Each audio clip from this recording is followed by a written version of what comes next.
Alright, in this next video demonstration, we're going to talk about creating static routes, both with a command line interface and also graphically as well.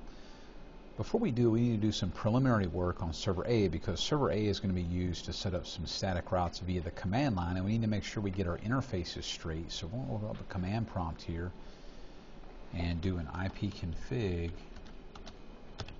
all, so we can identify which interfaces are which.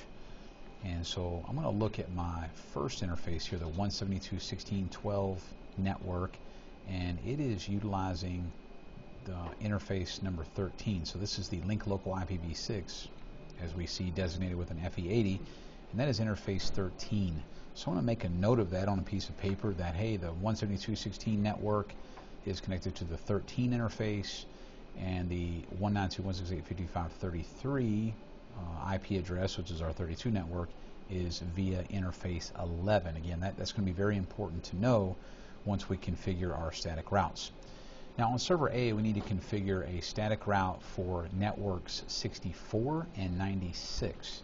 So we're going to go ahead and do a route add -p to make this route persistent, so it'll survive a reboot, so to speak.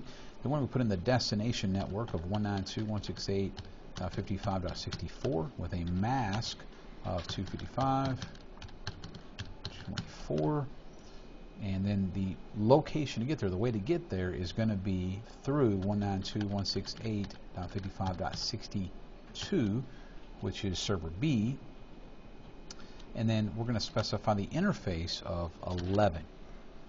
Hit enter. We're going to hit the up arrow on the keyboard to save us some time to bring that command right back, and we're going to say the same thing for the 96 network as well. Again, we're saying, listen, if you want to get to the 96 network with this mask, then you need to go out this interface, which is where .33 is, and then hit .62, which is the gateway to get there. So we're going to hit enter, and it successfully did that. We'll do another route print so we can see our information made it to the routing table. So there's our 64 network route and our 96 network route.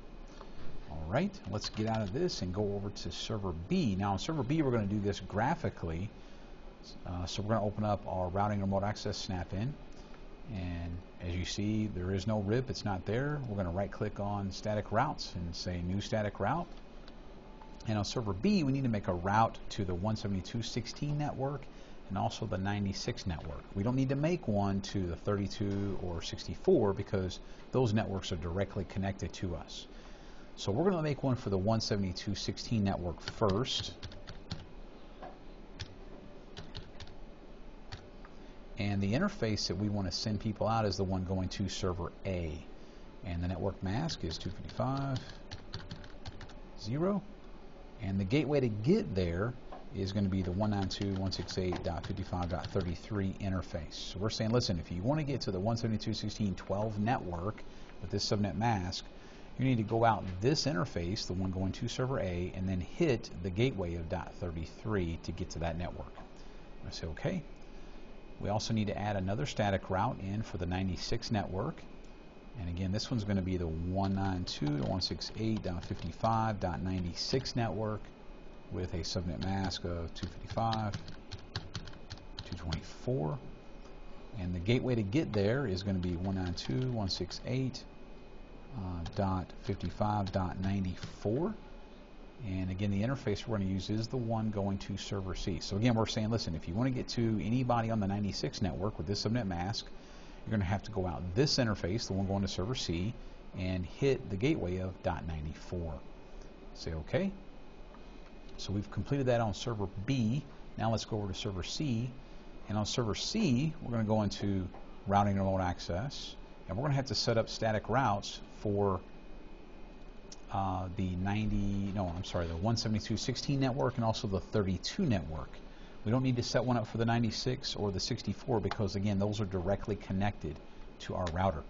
So let's right click on static routes, and let's do the 172.16.12 network first with a subnet mask of 255.255.255.0, and we say, listen, let's go to the 192.168.55.65 interface, and the one going to server B, and say OK.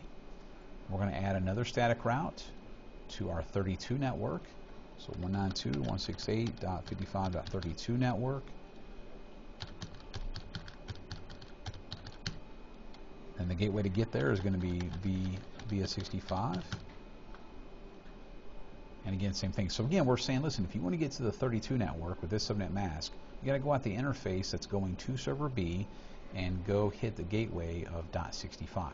Say OK. So now we have all of our static routes in place on server C, server B, and also on server A. So let's check this out. Let's go to our Windows 7 machine, and let's try to, well actually, according to the lab, I said open up Internet Explorer and see if you can get on the internet. So here comes the big test. We're going to open up Internet Explorer and see if we can browse on the internet.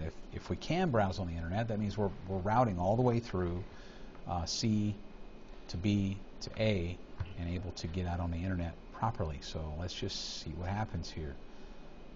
And it looks like it is working. There we go. So we are out onto the internet via Windows 7. So all of our static routes are working properly. We're not using the routing information protocol. And we're just doing this statically. So that's all we need to do for this portion of the lab.